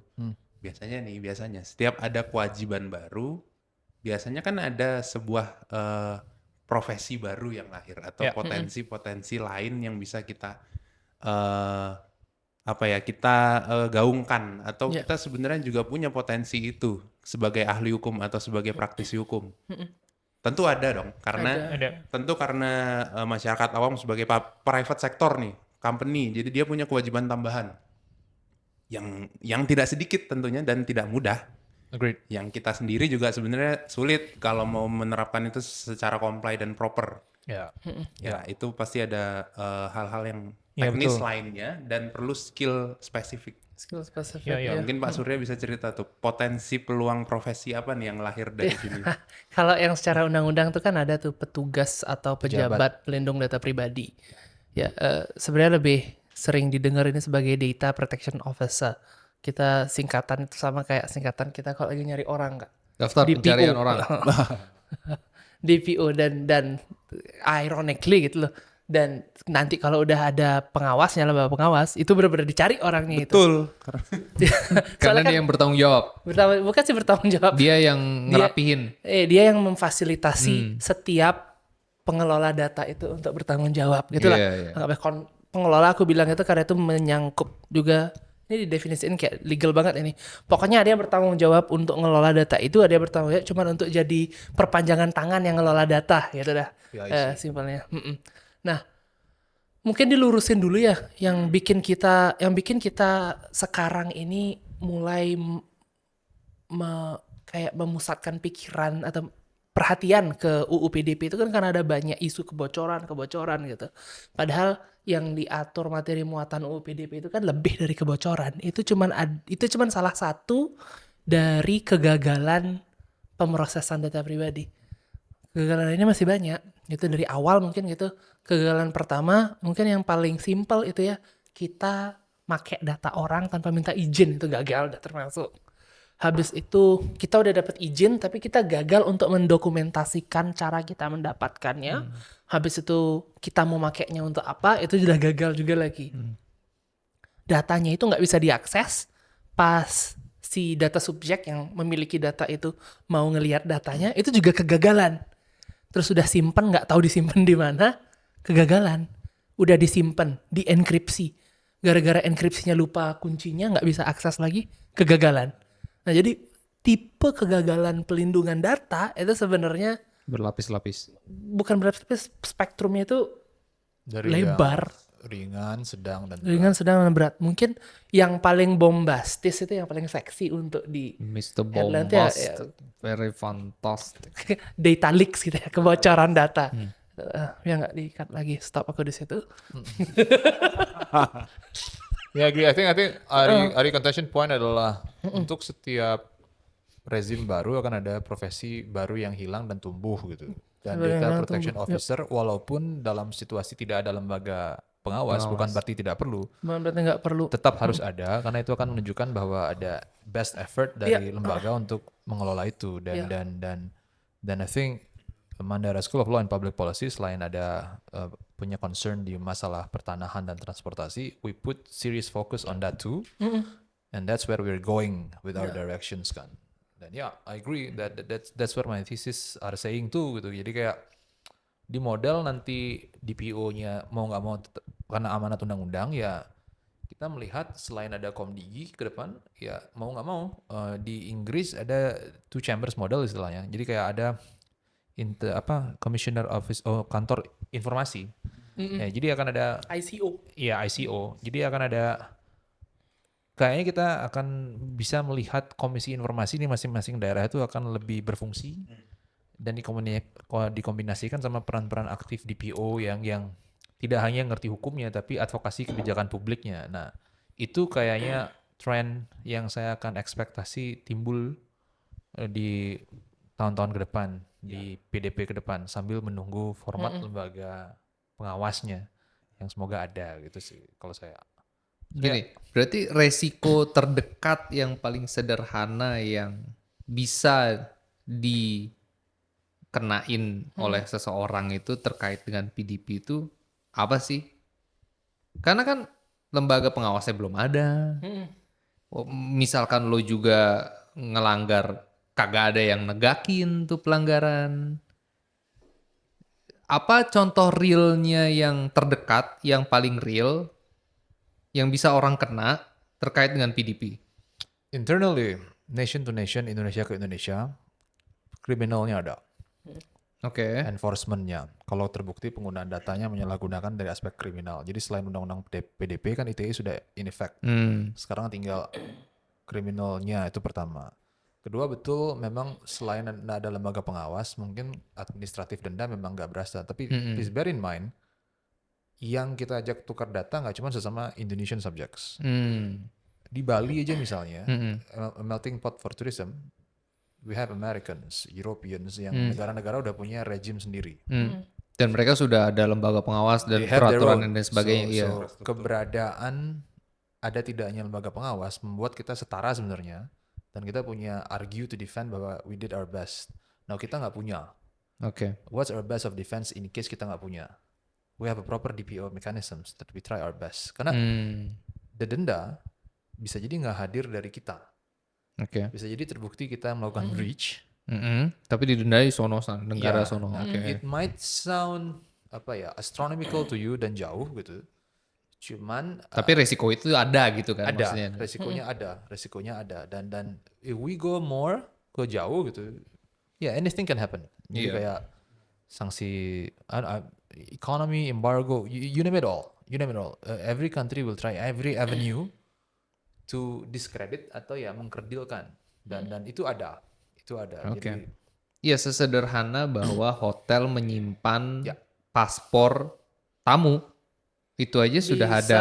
cuman masih panjang juga sih itu. Oke. Tergantung kalau kita mau ngambilnya kayak untuk denda compliance itu benar-benar heavily reliance dulu. Apakah Komdigi sekarang mau ngambil perannya DPA dulu, Data Protection Authority dulu atau enggak? Soalnya untuk itu kan masalah penyimpanan itu mungkin masalah compliance nanti ya. Oke. Disimpannya bener atau enggak, habis itu dibocorin atau enggak gitu. Oke. Atau gimana? Cuman ya akses kemungkinan orang mau bisa ada risiko masalah hukum di sana ya, kalau enggak dari niatan berbuat jahat pidana itu ya cuman dari ketentuan perdatanya aja, ada PMH-nya aja. Itu aja dulu. Oke. Selama belum ada gini atau belum ada yang take over posisinya, siapa yang bilang bahwa ini adalah ketidakpatuhan, ya belum bisa. I'll argue in defense before Ari chips in. Jadi you might go there, cuman kesengajaan untuk tidak melakukan adanya lembaga itu atau menyediakan lembaga itu dengan sendirinya buat saya udah pengabaian tanggung jawab internasional Indonesia sih. Ya. Kalau saya pribadi dan nasional juga Kak. dan ini bukan hal pertama yang dilakukan dan tercatat. Jadi kayak kita nggak bisa proper ngurus pertanahan, kita nggak proper ngurus ini. Jadi is that a reason for us menunggu? Saya rasa enggak. Tapi we can do with what we can karena undang-undang udah mewajibkan DPO, so let's focus on that. And that's where I'm going. Yeah. Here's the thing, normatively speaking ya, what do government expects? Kalau umpamanya suatu peraturan perundang-undangan itu udah entry into force. Revisi, right? Oke. Revisi. Cuman yang pertama kali langsung nggak gini itu ya pemerintah juga belum siap gitu. Entah itu karena budget atau apa gitu, nggak ada gininya. Sekarang kita sebagai rakyat apa sih yang perlu gini? Heads up itu perlu apa sih? Ya susahnya jadi orang Indonesia sekarang itu ya. Nanti ya regardless itu mau tahun 2026 atau 2027 ada Data Protection Authority, kita punya budaya tentang kerahasiaan pribadi dan attitude terhadap data pribadi yang sangat berbeda dari rezim yang kita copy. Rezim yang kita copy itu emang sadar banget terhadap kepentingan menjaga datanya. Kalau kita enggak, rezim kita kan komunal sekali Kak. Semuanya. Semua itu selalu tahu siapa orang tuanya, siapa anaknya. Dan mereka itu selalu... Itu bahan candaan SMA itu. Sure. Tapi indeed, itu juga pemrosesan data loh Kak. Iya, make sense. Itu juga pemrosesan. Bagi Indeed. saya justru di situ letak menariknya barang ini. Gini, satu hal yang menarik ya. Baik Kak Wira yang sudah beberapa tahun berpraktek di bidang hukum, praktisi hukum, Kak Nanda yang sudah bertahun-tahun juga, saya yang juga mungkin lebih baru. Dan teman-teman yang nonton di sini yang masih mahasiswa hukum, baru lulus hukum, 2 tahun lulus hukum, ini semuanya dari kita nih, semuanya punya starting point yang sama untuk belajar PDP. Karena ini adalah barang baru di Indonesia. Walaupun di luar negeri udah banyak diterapkan dan di-enforce, tapi di Indonesia ini adalah sebuah barang yang baru. Jadi maksudnya, kalau kita di sini semua belajar, ya kita semua belajar hal yang baru semua. UU PDP baru disahkan kemarin gitu. Kalau misalnya kita belajar pidana, udah ada ahli pidana yang jauh lebih ahli dari kita. Ahli perdata sudah ada banyak yang jauh lebih ahli. Tapi PDP kita nggak telat nih, kita mulainya nggak telat. Jadi kalau teman-teman mulai aware tentang PDP dan menarik dan menganggap ini topik yang suatu yang hal yang penting untuk dipelajari, ya kita mulai aja dari sekarang gitu. Ini bukan hari yang telat untuk kita mulai. Jangan takut karena banyak orang yang udah mulai duluan. Duluannya mereka tuh cuma berapa bulan. Berapa bulan, berapa tahun gitu, nggak sampai Puluhan tahun. puluhan tahun ya. Karena kita bisa lihat potensinya ini ke depan akan jauh lebih besar. Karena akan banyak sekali kebutuhan-kebutuhan company akan DPO itu sendiri. Berarti belum ada ya guru besar ahli di bidang PDP. Ada satu. Ada. Oh, udah ada. Prof. Sinta Dewi. Rosiadi of Unpad. Ya kalaupun ada masih dihitung jari lah. Ya, maksudnya ya ada ruang akademik yang sangat luas. Ya, Iya, sangat benar. luas. Ekonomis buat itu dan ya my thesis juga argue kita banyak terpaku sama luar. Kita belum menemukan the Indonesian way. Oke. Which is not wrong, Kak. Which is not wrong. Which is not Kita wrong, ya. dipaksa emang harus Ya, ngikutin. maksudnya kan kita mulai percakapan tadi kan dengan golput dan kita bahas inferiority complex. Maksud saya gini, kapan terakhir kita beneran berkaca untuk tahu how do we translate our own version of justice? Betul. Dan selama ini kan kita berpaku sama how others view it as a justice. Padahal kan justice is beauty in the eye of the beholder, right? Dan harapan saya dengan banyak referensi luar, kita jadi bisa introspek ke dalam dan maybe the legal transplant is no more dan kita beneran bisa redefine the Indonesian way to do it. I think India could be a good example going forward, but that's on another discussion. Another discussion. True. True. Yang mau aku lanjutin dari PDP ini ya, biar nggak. PDP guy. No. Sure. Tapi ini nggak The dari. next professor of PDP. No, I'm not gonna talk about what PDP is and what does it cover. Tapi the implication entails dengan kita itu benar-benar nge-carbon copy beberapa prinsipal di Europe itu akan lebih dalam loh, lebih fundamental daripada yang kita anggap dalam kita tadi barusan ngomongin masalah ketentuan pidana, perdata dan juga kepatuhan. Itu lebih dalam loh, Kak. Karena ini tuh kan ngerubah tatanan kita berlaku terhadap bertindak lah, berfungsi, function as society. Gitulah kurang lebih. Coba kita lihat kita sebagai orang Bali aja. Gimana sih kita function as society? Kita punya kelompok masyarakat yang namanya Banjar gitu kan. Iya. Kita punya kelompok adat seperti itu. Dan kita juga sudah terbiasa banget dengan menggunakan setiap data yang kita punya untuk keakraban kita. Iya, jangan gitu. I call your name as your dad's name, right? Iya. Penanyaan tuh. Ya. Tapi bisa di-argue itu household use atau apa gitu nanti. Nah, tapi ke depannya ini kita akan dirubah banget loh dengan cara gini kita. Ada fundamental thing yang menurut aku agak troubling buat aku ya.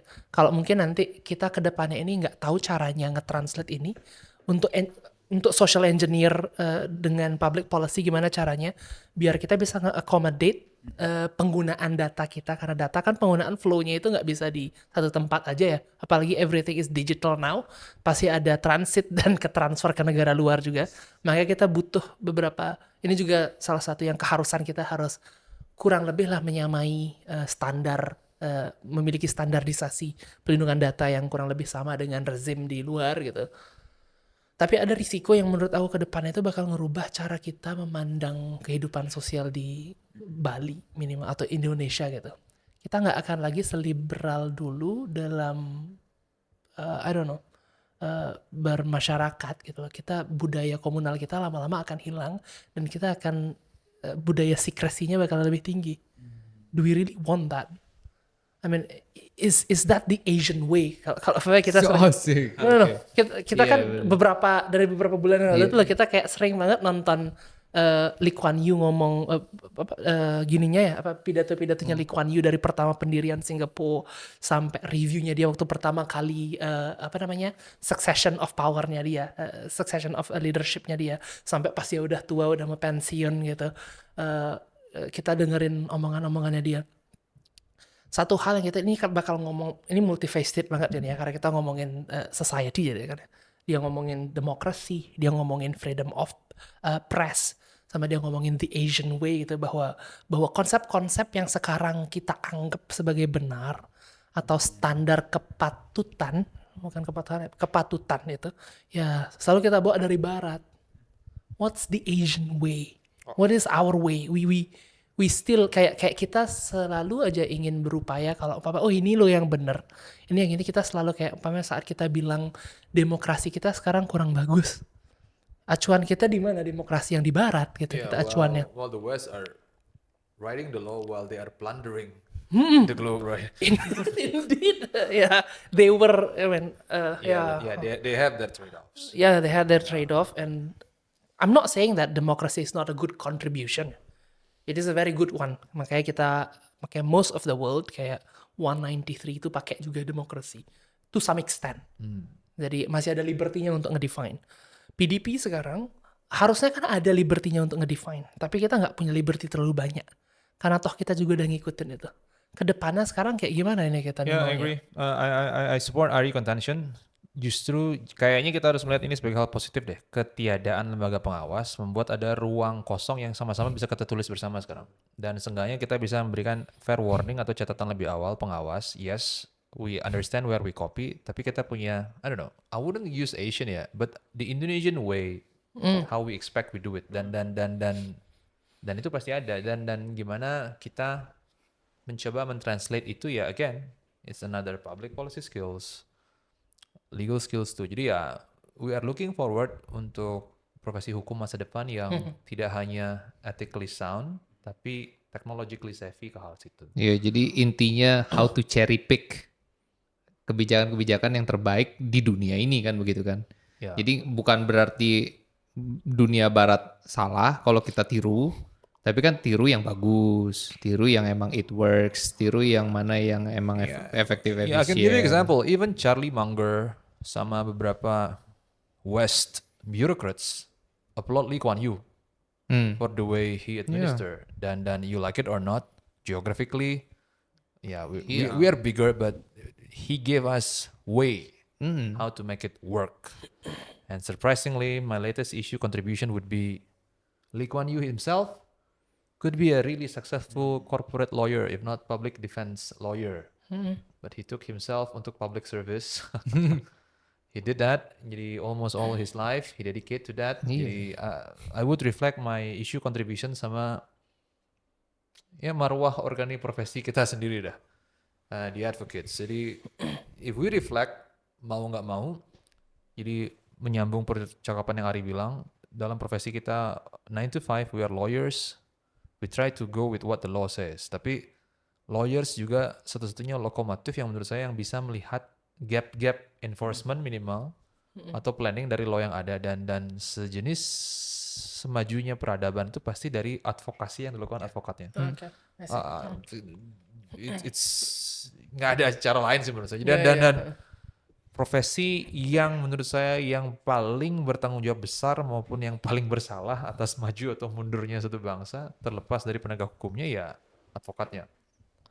Menurut saya. Dan terbukti Abraham Lincoln was a lawyer, Mahatma Gandhi is a lawyer, Lee Kuan Yew is a lawyer. Jadi kayak if you add civic duty to any lawyer, that's an ideal public policy itself. Now if we can scale that, that's where we're going. Dan itu nggak mungkin terjadi. Nah, I'm sorry to say, but I have to say it on my own. Jadi kayak kita setelah Undang-Undang Advokat 2003, kita sama sekali nggak punya satu kejelasan blueprint gimana kita memodel itu. Dan I have to say, dengan tren terakhir putusan MK yang mengizinkan beberapa PNS untuk melakukan praktik advokat walaupun pro bono, walaupun ada syarat-syaratnya, organisasi profesi pun belum memberikan jawaban yang lugas maupun clear gimana itu mengaturnya. Jadi kita tahu masalahnya apa, kita tahu solusinya kemungkinan besar datang dari mana, tapi organisasi profesinya saya khawatir kalau tidak gagap, ya nggak mau dengar masukan. Nah ini jujur cukup mengkhawatirkan, tidak hanya ke dalam tapi keluar gitu. Nah saya ingin kita juga menaruh perhatian, sama-sama lah membantu organisasi profesi gimana mengelola ini. Karena jujur aja, bagi teman-teman yang masuk fakultas hukum dan aspire to be a lawyer, you need to contribute some amount of money and time. To do that, itu belum pasti dengan jadi lawyer you have jobs, you have money, you have bread on the table. That's one thing.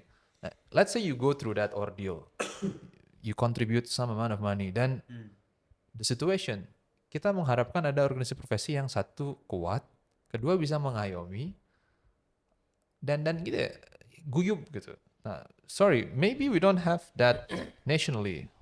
Syukur kondisi di Bali cukup lebih relatif baik. Tapi ini enggak, ini jaminan yang sifatnya yang episodik. Sementara kan segala bentuk negara demokrasi butuh organisasi profesi minimal advokatnya merdeka. Nah, kita belum selesai mendefinisikan itu. Ada banyak banget organisasi profesi di luar Pradi misalnya yang otoritatif sekarang, dan bahkan di internal Pradi pun belum sepakat mendefinisikan state organnya seperti apa. Nah, saya rasa ini buat saya jauh lebih membahayakan sih daripada tidak ada lembaga pengawas. Karena kalau nggak ada advokat yang benar-benar gimana ya? Ini profesi, betul. Itu narator hukumnya soalnya. Iya, ini profesi dan ini profesi satu-satunya jujur aja yang ada pro bononya. Jadi it is a calling. Jadi kayak sebenarnya kita tahu isunya apa, and it is on our pro bono sides to do this calling kan. Nah, kalau ini semangat ini tidak ada dicontohkan dan dibuat, I really want to end this with a positive note, but it is quite concerning where we're going. Nah, how to do that? So yeah, by having podcasts, trying the issues, apa yang kita bisa map, then just giving the solutions. Hopefully ada yang nyangkut, we advocate. If not, we keep on trying. That's the only way for me. Yes, we might get some money out of it, but all will go sustainably to how the profession should be. Dan nggak ada model lainnya. Saya bayangin, history recalls. You name it all. I think Mandela. Is Mandela a lawyer too? I guess so. Mandela, I think so. Iya. Jadi I'm not sure guys. Jadi kayak Obama. Let me check. Obama is a lawyer. Obama is a lawyer. I'm not, without any mean to discredit. Yes, you can learn law, but to learn law, you really learn all. Yeah, at least Gandhi was a lawyer. Gandhi is a lawyer. yeah. He was admitted he's a UCL graduate. Gandhi is. Jadi itu sih maksud saya. Jadi this podcast, as unmoderated as it may be, gitu kayak. Mandela obtained work as an attorney. See, He was a lawyer. you like it or not, guys. You like it or not. Setidak berbentuknya percakapan ini, seenggak-enggaknya dexterity yang dibutuhkan untuk address challenges, mau nggak mau, harus ada di keleluasaan cara berpikir hukum dan kemampuan berpikir public policy. We did that not because we like it and we hope money for it. We did that because we think it's the right thing to do and it's necessary to be done. If in the long run it works, we're happy. If somehow it doesn't work, we will repurpose and refocus. Because if it's not us, somebody else will do it. If somebody else do it right, good. If we do it right, we are inviting anyone else to come and join and collaborate. Just like any of our initiatives. Yeah. That's on me. Like we discussed apa tadi, golput, pilkada, a bit of a land, a bit of a transport, PDP, and go to organisasi profesi. So maybe, I'm not sure. If Ari wants to add closing statements, we have 2024 sebagai tahun reflektif transformatif. It's a transitional year. And I think if you ask me closing statement, 2025 itu bakal jadi tahun dimana mau nggak mau, nggak ada solusi lain selain jujur ke diri sendiri kita. Dan kalau memang jawabannya nggak ada di komparasi luar, ya kita harus berani quote unquote beda sendiri, dan this is the way we do things. And this is really aligning with, I'm not sure how the current administration really sees it.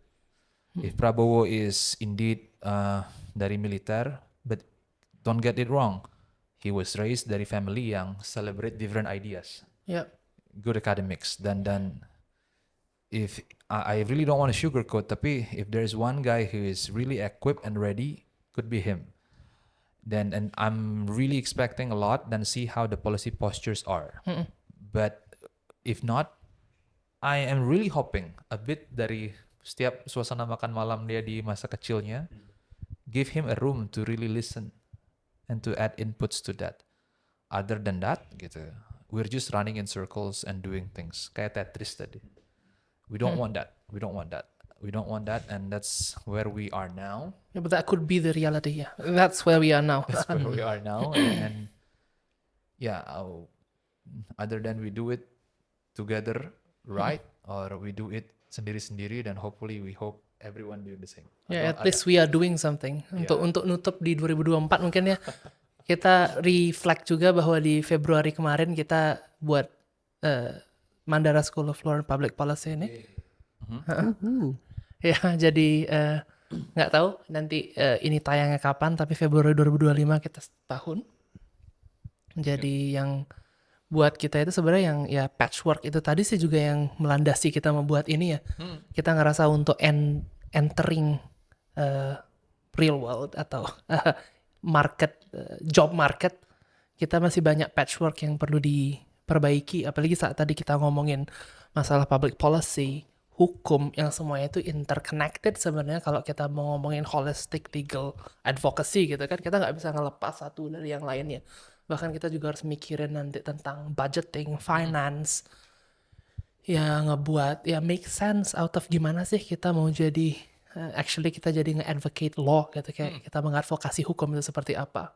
Kita start juga bingung dari mana sih kita harus start. Kita buat ini setelah berbulan-bulan, beberapa tahun terakhir kita buat forum diskusi, dan kita sekarang mau kristalin seperti itu. Mungkin work patchwork yang tadi itu bisa kita realisasiin dari program paralegal kita kan, because everyone has to start somewhere. Yeah. And we can't think of any better start for any legal profession. Lincoln, Gandhi, and all those lawyers were once a paralegal. Assistant for lawyers. Could be us, could be you watching, could be anyone. Iya.